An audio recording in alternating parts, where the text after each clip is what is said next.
Kalian tahu nggak secara legal bagaimana hubungan antara kantor pusat dan kantor cabang apabila terjadi hutang pajak? Kita belajar kasusnya. Jadi gini, kita akan bahas tentang pertanggungjawaban kantor cabang terhadap pelunasan utang pajak kantor pusat dari satu perusahaan yang sama. Nah, jadi ada kasus yang diadili di suatu pengadilan negeri daerah yang hasil putusannya itu adalah utang pajak pusat nggak bisa dibebankan kepada cabang.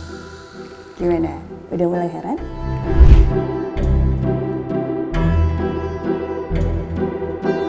Gara-gara putusan ini, jadi ada kontroversi bahwa apakah yang selama ini kita pahami bahwa pusat dan cabang adalah satu entitas yang sama, itu ternyata salah. Jadi, setelah Uta telusuri, ternyata kedudukan entitas cabang dan entitas pusat sebuah perusahaan itu nggak diatur secara jelas dalam undang-undang. Karena ada kekosongan hukum terkait kedudukan cabang yang tidak diatur secara jelas ini, jadi rancu banget. Soalnya bisa menimbulkan ketidakpastian hukum yang ujungnya bisa merembet ke permasalahan lain.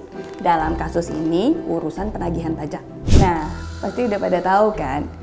Penagihan pajak itu kewenangan yang diberikan oleh undang-undang kepada Ditjen Pajak buat ngelakuin serangkaian tindakan untuk menagih wajib pajak supaya melunasi utang pajak yang mereka tidak lunasi sampai waktu jatuh tempo. Balik lagi ke kasus cabang dan pusat tadi, jadi ceritanya DJP ini melakukan pemblokiran rekening WP yang ada di kantor cabangnya di suatu daerah. Nah, si kantor cabang itu nggak terima atas pemblokiran tersebut dan mengajukan gugatan ke pengadilan karena menurutnya ini bukan masalah si kantor cabang, tapi masalah kantor pusat. Jadi guys, Uta udah bikin penelusuran nih sesuai dengan ketentuan pajak dan ketentuan Menteri Perdagangan. Pertama, ada di pasal 10 ayat 4 Undang-Undang Penagihan Pajak dengan surat paksa. Surat paksa terhadap badan diberitahukan oleh jurusita pajak kepada pengurus, kepala perwakilan, kepala cabang, penanggung jawab pemilik modal, baik di tempat kedudukan badan yang bersangkutan, di tempat tinggal mereka, ataupun di tempat lain yang memungkinkan. Ada lagi di pasal 1 ayat 6 huruf F Dirjen Pajak nomor per 20/PJ/2013 disebutkan untuk wajib pajak dengan status cabang, dokumen yang harus dilampirkan salah satunya adalah fotokopi kartu nomor pokok wajib pajak pusat atau induk. Nah, pasal 1 angka 8 Peraturan Menteri Perdagangan nomor 7 tahun 2022 tentang pendistribusian dan pengawasan bahan berbahaya menyebutkan kalau kantor cabang adalah unit atau bagian dari distributor terdaftar bahan berbahaya atau importir terdaftar bahan berbahaya yang berkedudukan di tempat yang berlainan dan bertugas untuk melaksanakan tugas pendistribusian bahan berbahaya. Gimana? Makin heran nggak sama keputusan pengadilan tadi yang bilang bahwa utang kantor pusat nggak bisa dibebankan ke kantor cabang? Soalnya kalau dilihat dari penelusuran peraturan yang Uta udah jelasin tadi, harusnya sih pusat dan cabang itu satu entitas yang sama, iya kan?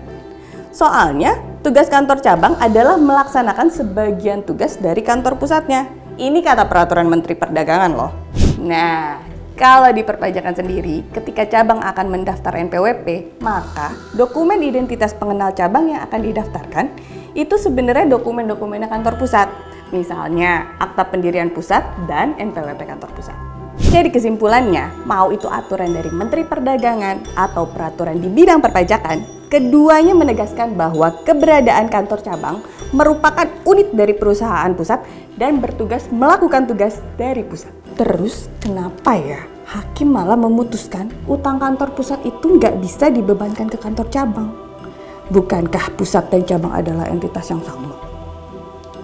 Anyway, menurut kalian gimana kasus ini? Tulis di kolom komentar ya.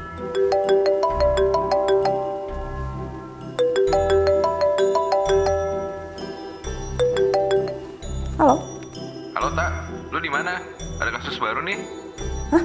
Ada kasus baru lagi? Oke.